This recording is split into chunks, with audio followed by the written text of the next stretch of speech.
views and opinions expressed in this program are those of the participants and do not necessarily reflect the views of BronxNet or the program underwriters. And hello and welcome to Open, the one and only show that opens the Bronx and the rest of the world right to you. I'm your host, Daren Jaime. Today we'll update you on what's happening in and around our borough. Coming up on today's show, we'll give you an update on what's been going on in the Bronx and beyond. Plus, prominent Republicans have decided to speak out against President Trump. We'll find out what two senators had to say about the president and what's ultimately next for the Republican Party. After that, we'll hear about an organization that is dedicated to helping young men of color, as well as formerly incarcerated, with educational opportunities. And then we'll find out how one Bronxite has created more than one initiative to create more access to healthier food right here in the Bronx. We'll find out all about his juice bar and more. And then lastly, we'll hear about an upcoming Halloween concert taking place right here in our borough. Stay tuned because all this and much more is heading your way, because right now we're officially open.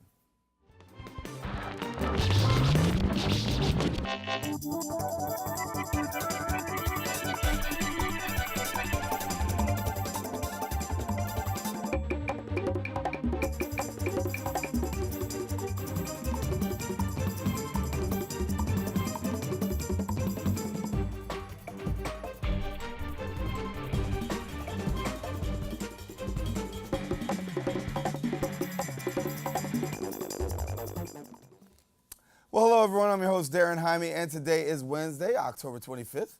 Of course, you're watching Open, a live program bringing the Bronx and New York City straight to your TV set. Now, we want to encourage you to stay connected to us, and you can find out more about us at Twitter at BronxNet TV and Facebook at Open BronxNet Television. Well, a lot has been going on over this busy week, and we're going to catch you up right now with some Bronx updates.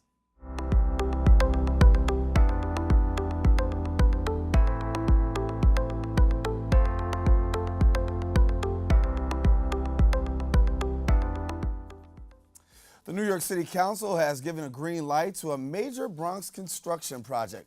The council approved Bronx Point, a mixed-use project featuring 2 acres of world-class open spaces, a waterfront, and more.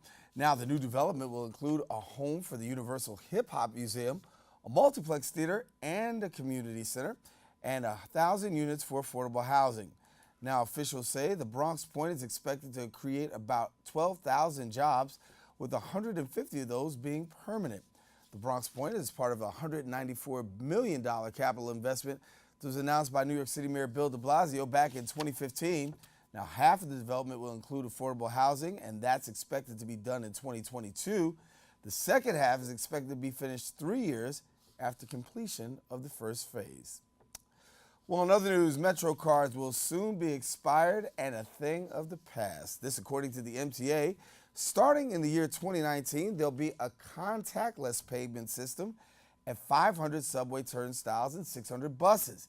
Now, instead of riders swiping a Metro card, the new system will allow them to use their cell phone or debit card to pay their fares directly at the turnstile. The new system is already in use in mass transit systems in Miami, London, and Vancouver. Now, according to officials, the Metro card is set to expire by 2023. The mother of a Bronx teen who was stabbed to death by a classmate plans to file a lawsuit against the Department of Education as well as the New York City Police Department, charging they failed to protect her son. The lawyer and mother of 15-year-old Matthew McCree, believes that it was a combination of a lack of metal detectors as well as ignoring bullying protocols and poor supervision that led to her son's death. 18-year-old Abel Sedano says that he was harassed by Matthew McCree and Arian LeBoy, which led Sedano to stab the 2 boys. LeBoy's family also plans to file a lawsuit against the city and is seeking compensation for injuries and medical expenses. Arian LeBoy was stabbed numerous times all over his body, leaving injuries such as a punctured lung and nerve damage. A spokesperson for the Department of Education described the incident as tragic and says the city will review the notice of the claim.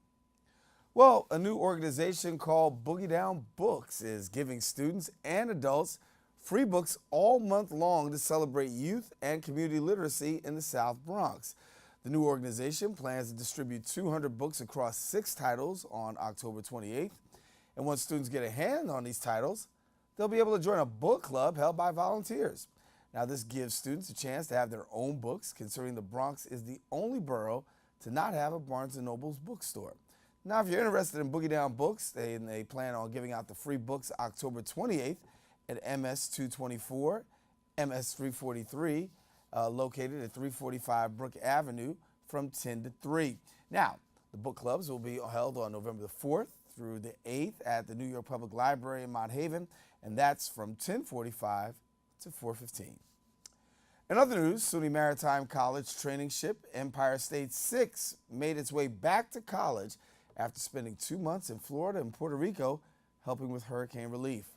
Our reporter, Justin Rodriguez, was there and brings us the story.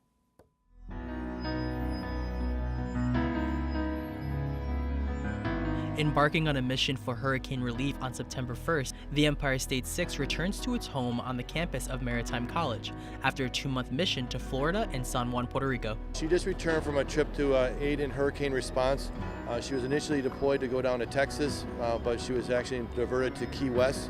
She spent about 2 weeks in Key West, and then she left from Key West and she went to San Juan, Puerto Rico, where she spent about 3 weeks. She provided berthing for about 400 to 500 of the first responders who were down there to aid in the hurricane response. Once docked at each location, the ship and its crew aided in providing power, housing, food, and water to emergency relief workers and citizens in the areas affected by the hurricane. And this particular guy, he was very thankful. He had showed me pictures of his car, had 3 trees, fell on one car. And on his mother's house, the entire second floor was blown away completely. And there were a lot of stories like that, and they were very, very thankful we were there. As a school, SUNY Maritime works to assist with response and recovery efforts. The Empire State 6 was activated to respond to Superstorm Sandy in 2012 and Hurricane Katrina in 2005. For the campus, the return of the ship and its crew is a truly inspirational sight, especially for the campus's special guest. It was fantastic. I mean, just to welcome them home after 2 months of providing relief services for those in need in Puerto Rico was awesome. Meeting the students, they're just lovely, hardworking, dedicated, and it was an honor. We as a school, as a college community, are tremendously pleased and proud that we had a role to play in the response to the hurricanes both in Key West and in Puerto Rico. As the Empire State 6 docks onto the pier at SUNY Maritime, the college is proud to take part in providing aid to Florida and Puerto Rico, as well as making a difference in the lives of the people who were touched by their presence in the cause. This is Justin Rodriguez reporting for BronxNet. And thank you, Justin. We're taking a quick break and we'll be back with more Open right after this.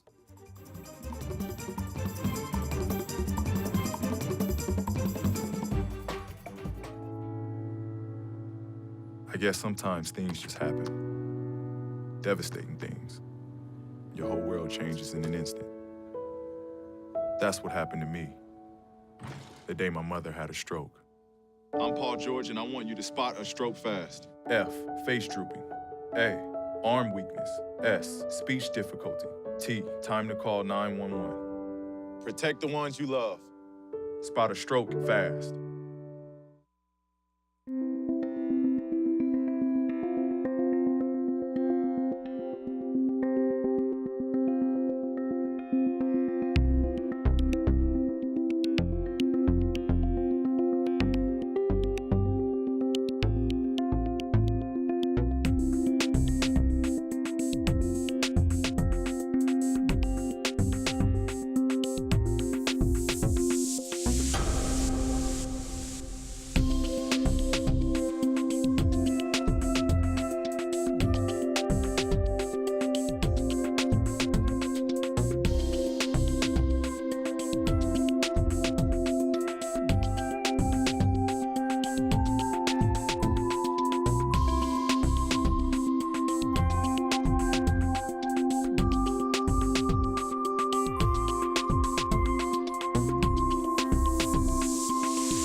Morning, Gary.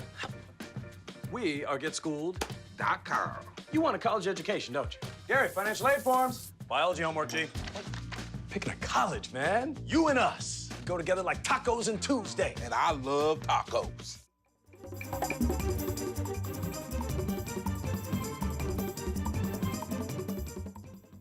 In a 17-minute speech, Arizona Senator Jeff Flake announced that he will not run for re-election and even criticized the president and the direction of the political party. Now, other Republicans, such as Senator John Corker, made similar comments toward the president and stated that he's lost faith in Trump's ability to rise to the presidency.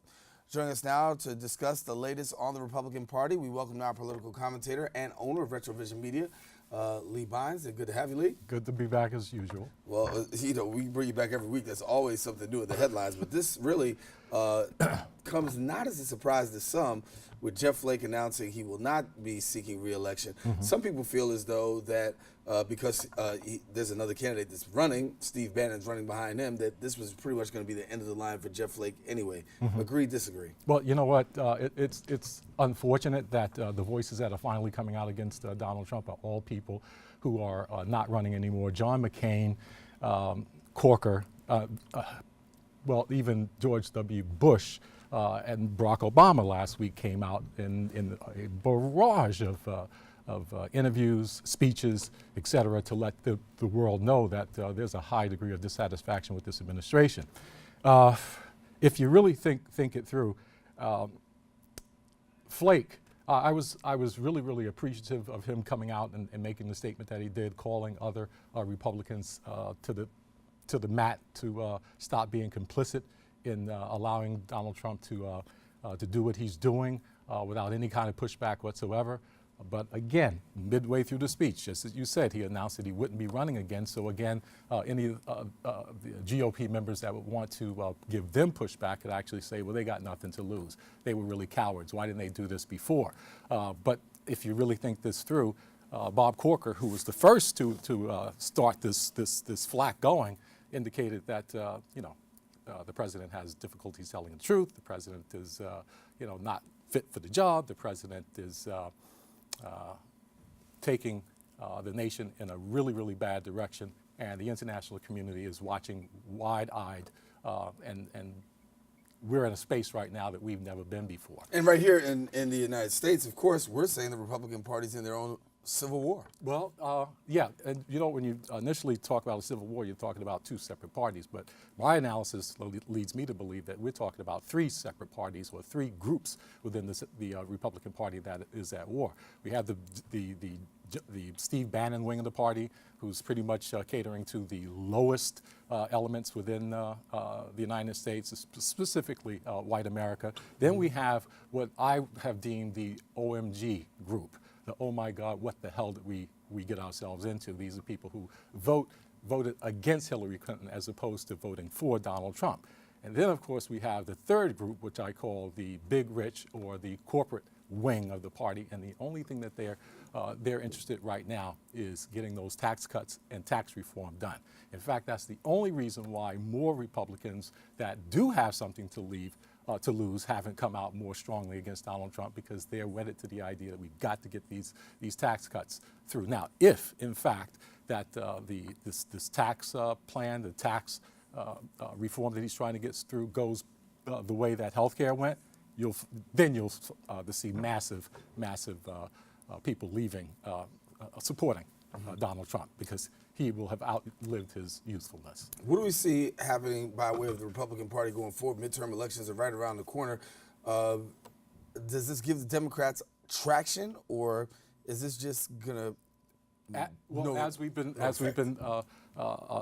saying before, the Democrats have a duty to come up with a plan, come up with a leader that they can rally behind. Right now, when Barack Obama came out last week and gave his speech in support of a couple of gubernatorial races, people were really surprised. They were very happy. They were pleased to see that he had come back on the scene, because there is a vacuum in the Democratic Party. And if they don't get their act together, we have no idea to predict what could go down in the future.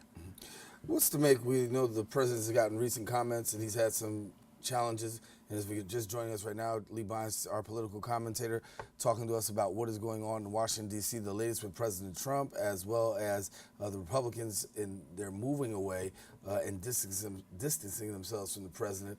One of the big controversies is that the president had with the widow of our slain servicemen, comments made, and then yet and still the White House pretty much saying, listen, we're not backing down from what we're saying. The president said what he said, and Kelly saying, listen, when it comes to these comments, people should just pretty much back off. The president did what he was supposed to do. Well, you know what? The flip side of that argument is the fact that this was a Gold Star family member who lost her husband. She's looking at looking at raising 3 kids alone on the widow's salary of a military person, which is not a lot of money. If she got it wrong in any way, which I doubt very seriously because there was a significant amount of witnesses to that conversation, if that off chance that she got it wrong, the president should have just let it go. But he's petty, he's vindictive, he has to get the last word, or in his case, he has to get the last tweet every time. So he placed himself in a position where he placed himself in a position where he had to call on his chief of staff to come and back him up. In doing that, the chief of staff screwed up and blamed Federica Wilson, the Florida representative who was actually the mentor of this young man. She knew this kid from a long time, and as a result of that, when he lost his life, she started asking questions. Now, if if 45 wasn't the man that he is, he actually did us a favor by bringing this to the fore. By that I mean he gave us an opportunity to see what the hell was going on with these military missions all around the world. We, as the public, as well as Senate, the people who should be handling oversight for these issues, had no idea that we had ramped up to 1,000 military personnel in Niger. We had people in Chad. I started finding out that we've got people in Nigeria, Mali, and we don't have any idea of what those missions are, what they are there to accomplish, how much it's costing, how long they expect to be there. And until that happens, and we have proof of this because Lindsey Graham, Republican, and Chuck Schumer, Democrat, both came out and said that they had no idea. So there is no accountability right now as to what's happening with these missions. And the breaking news out of Washington, D.C. right now is that the United States is promising an investigation into what went on overseas. We do know that this person's, the soldier's body was found at least 48 hours later, about a mile and a half away. We've heard from Washington, while they don't have all the answers, but the problem that we're having on this side of the aisle is that there are 2 separate stories that's going on. The United States is saying one thing, other countries are saying something else, and the truth is somewhere in the middle? Well, if we're talking about trying to get the truth out of the White House, the only thing that we've been able to determine thus far is that there's a lack of command, a lack of control, and a lack of confidence as well, and in that environment. So with all of those things going on, and the fact that the president, being who he is, has pretty much abdicated the responsibility of carrying out the military operations to the Defense Department or the Pentagon, if anything goes wrong, he can clearly say, well, it wasn't my fault, the generals must have made a mistake. I'm clean. I've given them the orders to do what they're supposed to do, and that'll be that. So we may never really find out what really happened to those 4 soldiers who lost their lives, or why they were really there, except for the fact that General Dunford came to the mic and tried to explain, look, we're over there for the purpose of training, arming, and equipping the locals in order to answer the challenge that's coming from groups like Al-Qaeda, ISIS, and Boko Haram. And what we know is about 800 troops are still out there as we speak today. Lee Bynes, thank you so much for coming and sharing with us today. As always, you catch Lee every week here on Open, bringing us the political perspective. Lee, thanks much. Sorry for the perspiration, but I'm glad to be here. Listen, it's hot on the fire, man. It's hot on the fire. Listen, stay tuned. We'll be back with more show. We'll be right back right after this.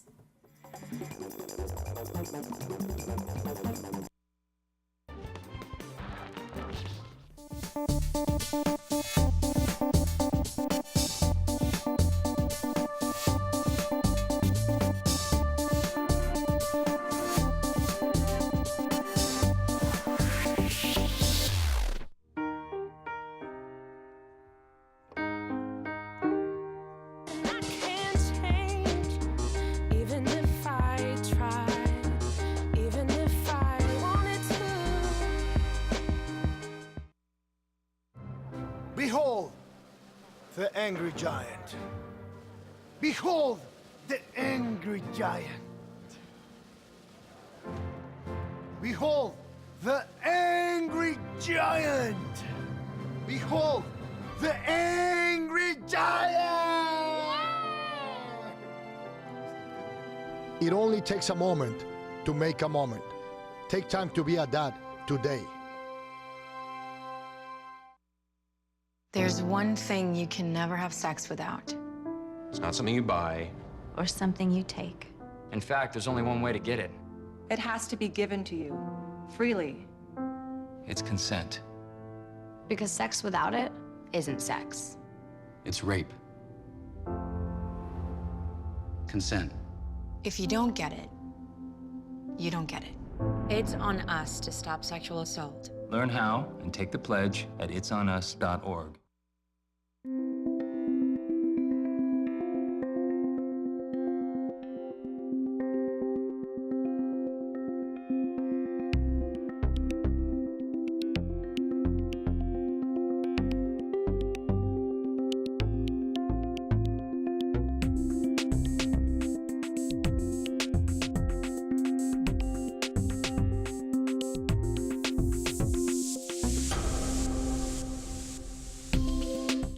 How can I help my daughter with her reading? Searching for help with Dachshund breeding. No. Let me try. Sarah's bright, but when she's reading, she has trouble sounding out words. Playing world music. What? I give up. Wait, I was trying to show you how Sarah feels every day. Frustrating, isn't it? Redirecting to understood.org. Join parents and experts at understood.org, a free online resource about learning and attention issues to help your child thrive. So, I'm kind of new here, but I've noticed a trend. My human does this funny thing where she goes around and gets all my toys, and then she hides them in that basket by the door. You know, but it's always the same basket, and it's always in the same place. And then she acts so surprised when I find them, but, you know, she's putting them in the same basket. Again. It's like, hello, that's where you put it last time. You were the worst at hide and go seek.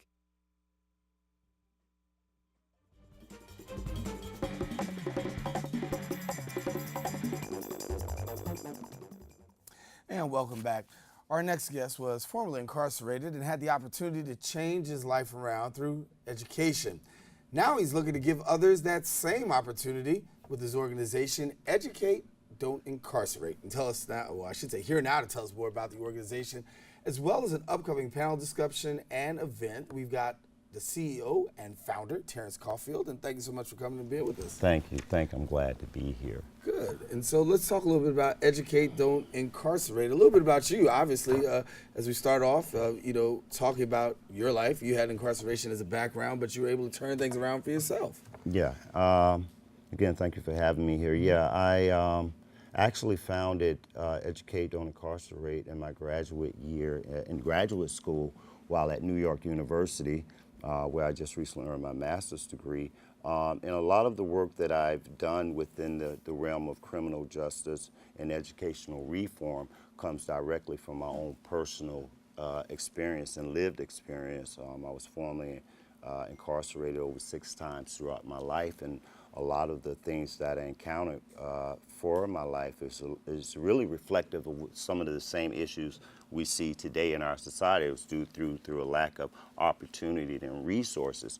And it wasn't until I got involved with an organization called the Doe Fund, where I'm currently the PR coordinator for the work that we do here for reentry for those who are formerly incarcerated, that I began to see these same trends that are beginning to play out within our juvenile justice system. So Educate, Don't Incarcerate was founded on the premises of being a mentoring program to encourage and promote educational opportunities, also by instilling value into youth and knowing them and having them to understand their own worth and value in our society. So tomorrow we'll be hosting Cage Roses, which will be focusing on some of the issues surrounding the juvenile justice system, as well as an art exhibition from a group called Autistic Noise. And I want to talk about this because as you have the opportunity from firsthand experience to know a little bit about the criminal justice system, you also now become an advocate for those who've been engaged in the criminal justice system. Tomorrow's conference and dealing with some of those issues, what are some of the issues that you really want to have addressed at the conference? Well, the main issue, and it's one of the topics that led me to this space, was the disproportionate minority contact. Last year, a study was put out by the New York Civil Liberty Union that reflected that 99% of those youth that were handcuffed or arrested here in New York City were African American and Latinos. And for me, 99%. Mm-hmm. That report was also published in the Daily News. So it was those issues and those concerns that led to this. So tomorrow, what we're hoping to do is begin to really address in what ways can we begin to intervene in these areas. And for me, it's not just a matter of us focusing on what's happening with youth, but also what's happening with law enforcement in these communities, what's also happening within our educational system, because this is one of the things that perpetuates the cycle when we begin to think the school to prison pipeline. And what we found through our research and and the things that we understand is that once a youth has involvement with law enforcement in any capacity, it begins to affect the trajectory of his life. Because at that time, we're taking that youth out of school. At that time, we're beginning to interrupt what should be a normal development for this youth in his life. And once that happens, this population usually unfortunately will go on to be a part of our adult criminal justice system, and not to mention this population is also the one that has the highest birth rate, also the highest death rate in our communities. So tomorrow we'll be really focusing on that and many more issues. Now, who's invited tomorrow? Oh yeah, we're going to have one of our actually colleagues from the Campaign for Youth Justice, Jerry Thomas. She's a policy researcher from Washington, D.C., as well as Lamont Payton. He's he's from the Osborne Association, and he works there on Rikers Island with the youth. We're also going to have a student who's formerly incarcerated since a youth who will be participating, and a few more voices. We want to really hope that can offer some insight to the issues that we're encountering. But not only that, because I'm not, so much stuck on the issues, but I also like to see where we can go with the solutions to begin to address some of these issues. And what are you hoping that comes out of tomorrow's conference? Well, my hope for tomorrow is that we will begin a conversation. We would begin to have a broader understanding of what's happening in our communities. And one of the greatest things I'm hoping is that, especially being in the Bronx, that conversation will lead to our local councilmen, district leaders beginning to implement some of the interventions and solutions here in the Bronx and also in other boroughs throughout New York to really begin to focus on that population, not just one of the things I've said is that October has been considered Youth Advocacy Month, but for me, and for those youth who are behind bars or those youth who are being affected by this is a lifelong issue, and it's a year-round issue. So tomorrow's just to bring awareness to this, but not to lose sight of those issues as we progress forward. Yeah, and you're a walking testimony yourself when you talk about educate and don't incarcerate. Somebody that's got a master's degree from New York University. Talk to us a little bit about when education became paramount for you, and also educate somebody else, because there are a lot of people who feel like incarceration is the best thing, but you're another example again of how education can happen even through incarceration and have some tremendous difference. For me, I think I've always had a knack for knowledge. I've always had a knack for politics, but I think where it really blossomed for me was through my experience at the Doe Fund. I always tell people in a lot of my other speaking engagements that one of the things that I noticed after a period of time, once I enrolled in the Doe Fund and I graduated that program, it was one of the first times I completed something that gave me that was of value. And that really inspired me in my pursuits of higher education, which I began my career at Bronx Community College. I had the opportunity to study in Salzburg, Austria. I was named the Coca-Cola Academic Team Award, New York State, and from there I received a scholarship to New York University. So what I would say to men who are formerly incarcerated or youth who are involved in the criminal justice system, but also more importantly to society, is that it's going to be imperative in the work that we're doing moving forward that we begin to understand the value of a support system and mentoring.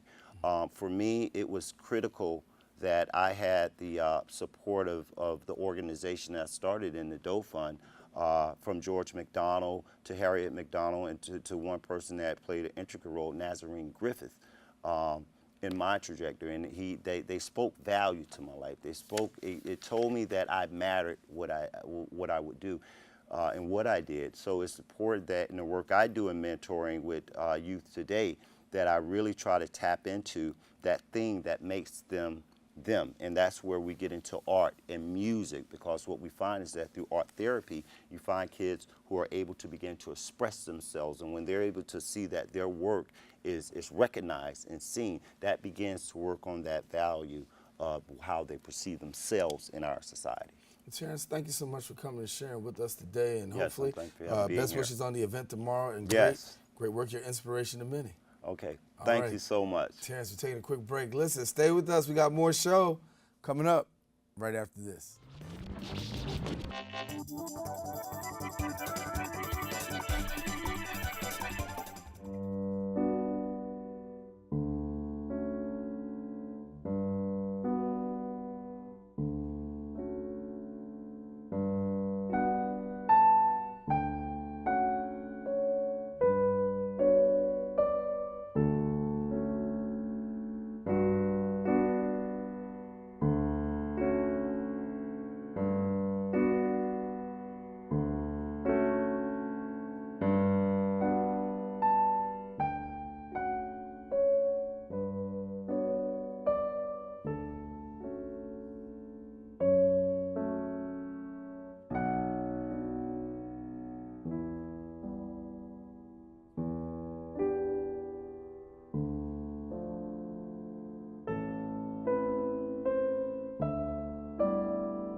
When they test you,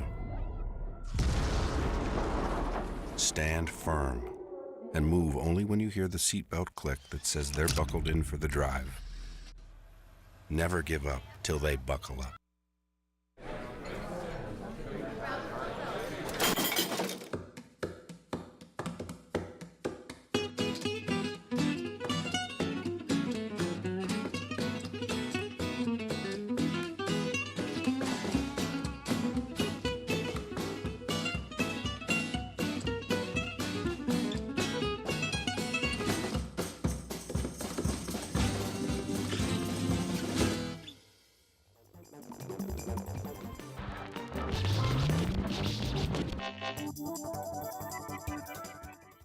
Healthy living and healthy eating is important to our following guest. His juice bar, Born Juice, is the first hyper-local juice bar to open in the Bronx and is part of what he calls a healthy revolution.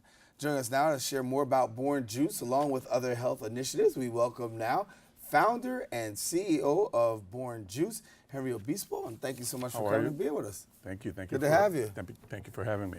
So let me understand this a little bit better. Yeah. You started off by doing some pop-ups. Yeah. And so people have had the opportunity to find out a little bit about Born Juice through pop-ups. Yes. But you really want to be able to tackle the issue of healthy living And we know here in the borough of the Bronx, where asthma, obesity, and all of those other things that come along with it challenge us, you say that you can bridge the gap. Yes. Well, to backtrack a little bit, I want to say that I've been at this health, I guess, war in the Bronx for the last 5 years. The idea that came about was me researching within the South Bronx what were the realities in the South Bronx around health, because the health disparities were the gaps were so wide.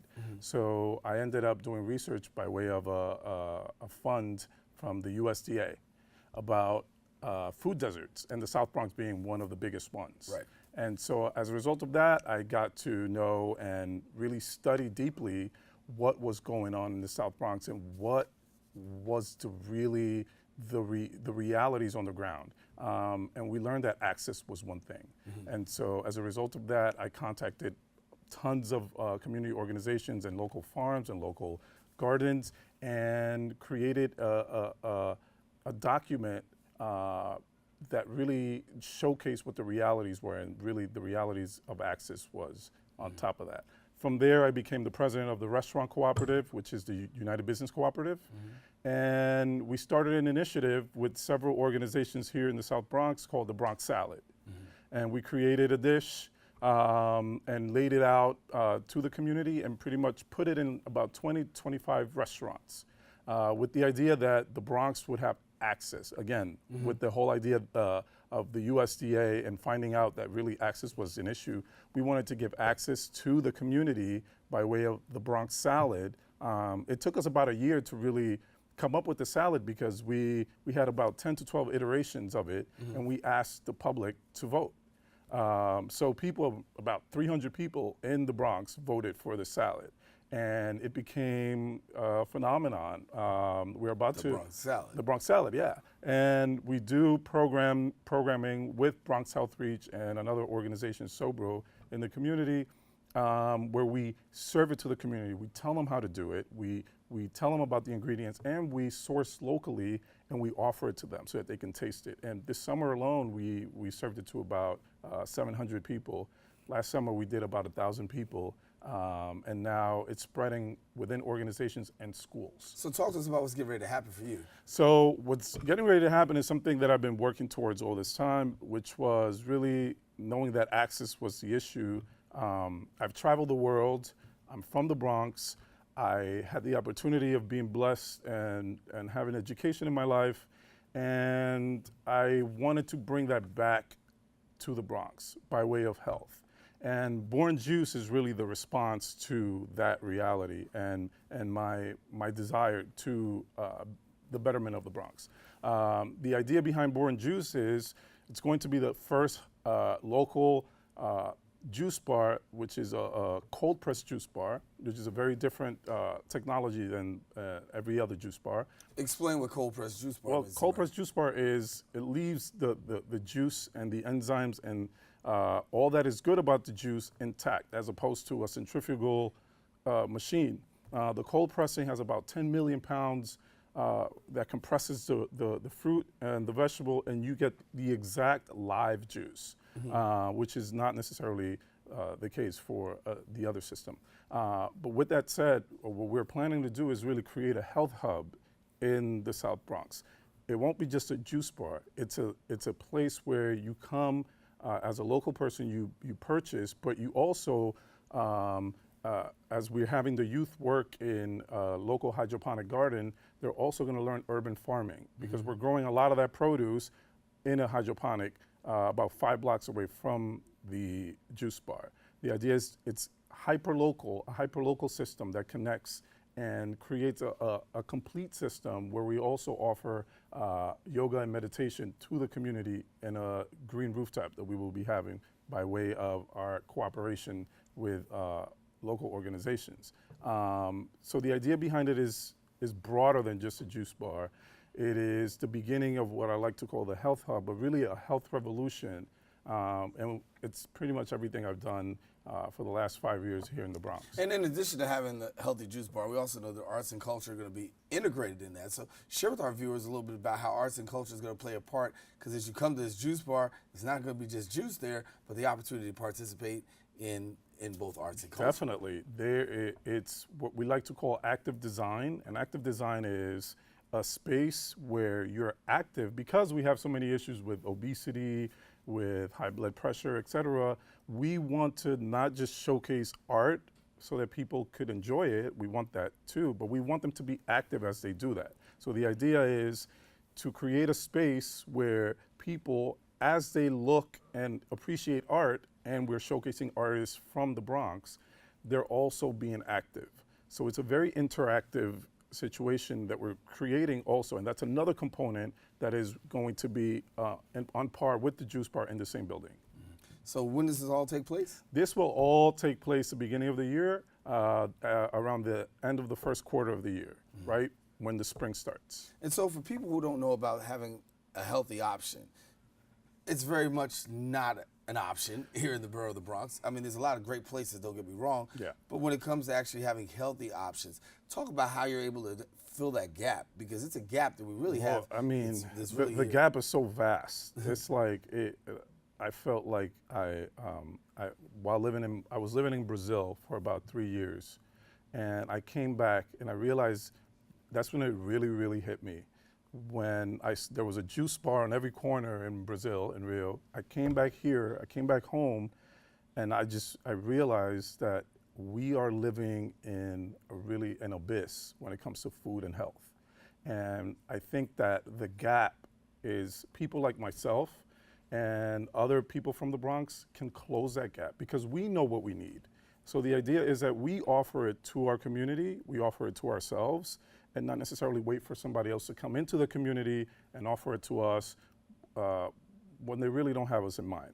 We want to be of the community and for the community and by the community. So that's really important. When I say hyper-local, I'm also meaning the people that open businesses. That the people that open businesses should be local, because they also know the local reality. And the gap that you're speaking of is a severe gap, which is generational. And it's going to take some time to close that gap, but we need soldiers for the revolution.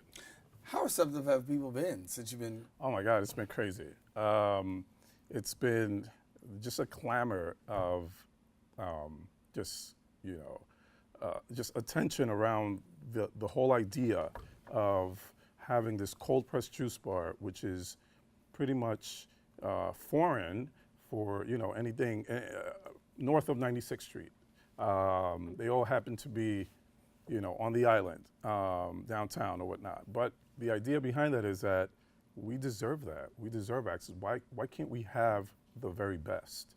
And that's what I want to bring. And the reaction has been incredible, especially when they know that it's going to be accompanied with other components of health in the community, and that community is going to have a tremendous involvement. So how do people tie into you now? Well, they can follow us at Born Juice on Instagram as well as Facebook. And I would love to invite everybody to come to the grand opening. We're going to have a huge party.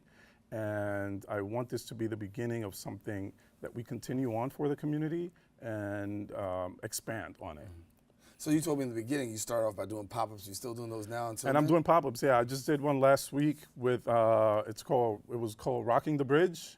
It was a great event in the South Bronx. It was the first of its kind, and it was put together by the Block CV and Edible Magazine, and it was just incredible. We sold out within 2 hours. Literally hundreds of bottles were sold, and people were just so excited to be out and have an event like that, that it brought out everybody, pretty much from the Bronx and even from Harlem and other places. People traveled down there, and it was really incredible. So we're going to continue that also with my partnership with the Bronx Museum, looking to do several pop-ups there and continue that. All right, so if people want more information, they do what? They definitely follow us at Born Juice, BORNJUICE, on Instagram and on Facebook, and I'll give them more information there. They can follow us. Thanks so much. I appreciate it. Thank you so much for coming. Thank you. Best wishes. Thank you, sir. Get you back at the grand opening time. Yes, definitely. We'd love to have you. All right, be glad to be there. All right, listen, take a quick break. Stay with us. We got more show. We'll be right back in a few.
Cheru has no choice.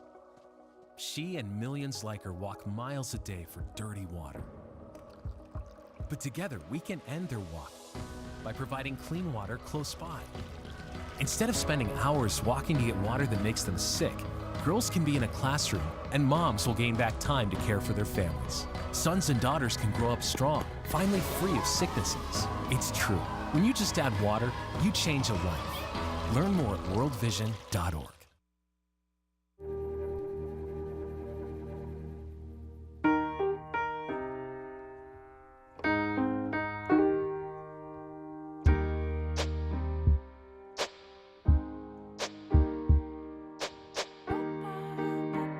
And I can't change, even if I try, even if I wanted to.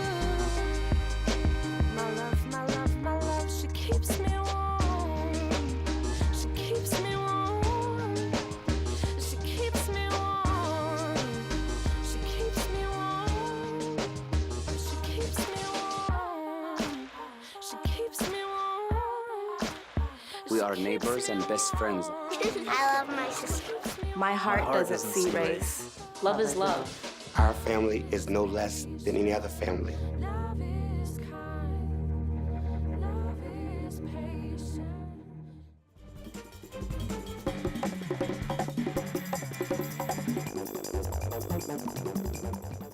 Students had to participate in an anti-bullying workshop held by the 49th Precinct. Our reporter Arlene Makoko has the story of why this is so important.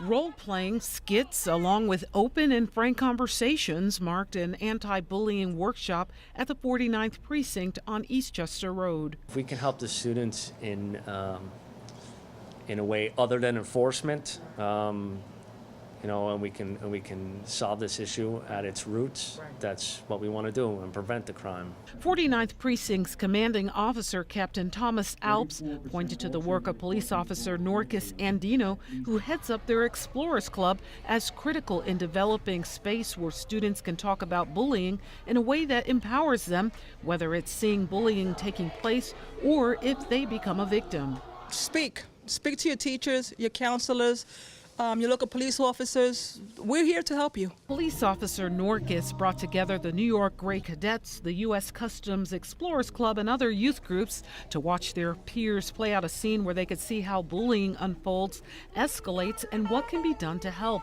With a recent tragic death surrounding a bullying incident here in the Bronx, resulting in an arrest, Josanne Ferguson, a community organizer with the New York Gray Cadets and a one-time victim herself, wants to show students how they can stay safe. We are just enlightening people just to be aware, just to telltale sign where we can actually bring our community, the cops together, principals and teacher and everyone, just to be aware of the situation. There's multiple suggestions that you can do. You can talk to somebody, you can report it, you can always, you can try telling the person how you feel about it, and it's those are ways that you can go about it.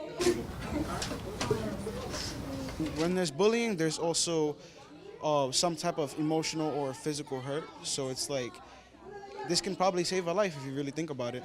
And Amy Rosario is a captain who in the skit played the role of a teacher. I'm always saying that what Miss Andino told us, that we have to be together, help each other. According to national figures released by the precinct, 1 in 7 students in grades K through 12 is either a bully or a victim of bullying, and 282,000 students are physically attacked in secondary schools each month. Also, 90% of 4th through 8th graders report being victims of bullying and harassment, and bullying has been linked to 75% of school shootings. There to support the event, Matt O'Keefe from State Senator Klein's office, State Senator Jamal Bailey, and State Assemblyman Mark Jonai. The issue is causing a great deal of concern, and the message tonight is that there are resources available. Along with joining the New York City Cadets, you can join the Explorers Club or call Police Officer Norcus Andino here at the 4-9 Precinct at 718-918-2000. For BronxNet, this is Arlene Makoko. And thank you, Arlene. Well, Halloween is coming up, and what better way to celebrate it than at a concert headlined by famous rapper Travis Scott. Now, joining us to tell more about the event, we welcome now the RPM president and CEO, Eddie Dean, who's here with us. And Eddie, good to have you here. Thanks for having me. Well, thanks for doing this. I mean, listen, it's exciting for the Bronx. You got Travis Scott coming here, and not, as we said in the beginning, not LA, not Miami, but the Bronx. Yeah, exactly. Miami, LA, Bronx. No, listen, it's a long time coming, and it's been a lot of work prepping this, and we're really excited to get the show going and everyone to be able to have a good fun time Saturday for Halloween. Well, talk to us a little bit about what we can expect. Well, it's going to be a couple of artists. Virgil Abloh will open up. He's a real inspiration. Kanye's behind the scenes guy. He's done a lot of stuff with Kanye over the years, so he's going to open up, and then I guess we're going to get about a 90-minute set out of Travis is the idea. He's got some special features he's bringing along with him to, really put on a really nice production. And we're going to have a big, beautiful beer garden outside. The place will be decorated up nice. It's really exciting for us to be able to put this on. Very exciting. And so for people who don't know, it's taking place at the New York Expo Center. For people who've never been to the Expo Center, give us a rundown. Yeah, it's on Oak Point Avenue, Hunts Point. It's a new project that's being put together by some developers with the idea of doing all sorts of different types of events there. And they've done a few over the past year. I think their first one may have been last Halloween. So we've been talking to them ever since. We love the venue. We love the opportunity. So for us, this will be our first show, but hopefully the first of more to come. And to be able to get the likes of a Travis Scott at this stage of his career, it's really exciting, and everyone seems to be responding. The show sold out quite quickly, which, first time any venue, you always have apprehensions, you don't know. And so we were really pleasantly surprised with the reaction. So you got the people who are excited, of course. It's a sold out venue. But then again, talk to me about you as a promoter being able to do this and able to really bring Travis here. Well, look, it's something that, we have been doing some shows for a long time. We've done shows all over New York City. We've done shows at Citi Field. We've done shows at Radio City Music Hall. We've done shows Pier 94 at Governor's Island. We have worked with a lot of venues, but, New York City, you're always looking for that next venue, something that's never been done before. So we sort of had our eyes set on the Bronx. You've seen what's happened in Brooklyn with the whole art community that's really exploded over there, nightlife, everything. Brooklyn's really, really made such a huge rebound that I really see that, this is being the future of Bronx. I just see all the potential here. So, I'm just excited that we have this chance, and to get Travis is just a blessing. So as a promoter, what's it like for you behind the scenes, really working to put things together? I mean, give us a, we hear, oh, such and such is bringing, but the reality is there's a whole lot to this. Yeah. Sometimes people don't understand. I mean, there's so many moving parts to this, just putting the deal together. vetting the site out, making sure that it can handle the production, and making sure, you have all your permits and things of that nature. So there is a lot that goes on. My staff has been prepping this now for well over 2 months. And, we have 5 tractor trailers loading in there today. So there's a tremendous amount of build out that goes into this. And of course, before that, there's all the planning. And of course, there is some special production to look forward to that, there's a tractor trailer coming from the West Coast. Travis played there over the weekend, and he sent all his gear, and it's en route, and it's going to be a real surprise, I think, and a real good time for the fans. Yeah. And if you're a fan, you got to be excited just to have this right here. Yeah. Right here in the borough. Now the Yankees are. We need some positive uplift. We certainly we were definitely going to be second fiddle there, but it's a shame that they didn't make it to the World Series. But hopefully people will help them forget about that loss. Absolutely. So talk to us about how quick before tickets got sold out. It was a couple of days, which there's a lot of competition on Halloween. If you're in New York City, right? And some people, I kind of believe Halloween's almost surpassed New Year's Eve at this stage. It's just a holiday that everybody seems to have embraced, and it's really over the last 10 years gotten more and more popular. So there is countless events around the city. So when we were going into a new venue and a new borough, we really were taking a little bit of a chance. We were definitely concerned, but I want to say it sold out in 4 days. Sold out in 4 days, yeah. Awesome. Which is fantastic, yeah. So for people who want to find out more and be connected, because obviously you can't come to this particular show, but we want to let people know it's happening. But, yeah. Well, hopefully we're going to, this will be the first of many, and we do have some ideas, after this show for some things that we could do. But www.rpmpresents is our website. And on there, that has all the shows that we do around the city posted up there, and that has all the details on there. For those coming to the show, it has all sorts of hints on transportation. We're going to have shuttle buses going back and forth from the Longwood Station. We're going to have that running from, I believe it's from 7 p.m. until the close of the show. So that's awesome. Yeah, that's awesome. So we're looking forward to an exciting time. Yes. Eddie Dean, thank you for bringing Travis here. Thank you. All right, good to have you. Very good. All righty, Eddie Dean, our guest, letting you know that once again, you can check out Travis Scott this weekend only if you have a ticket. Why? Because the show is sold out. We want to let you know great things happening here in our borough. And listen, we come to the end of our show today. I want to thank our guests for joining us, but most of all, I want to thank you, the viewer, for tuning in. Now, if you missed any part of today's show, you can catch the Recablecast at 5 and 10 p.m. on Optimum's Channel 67, Verizon Fios. That'll be Channel 33, or you can watch us anytime on the web at bronxnet.org. I'm Daren Jaime. It's been a pleasure coming into your homes. Be safe and make sure to keep this channel wide open. Take care. God bless.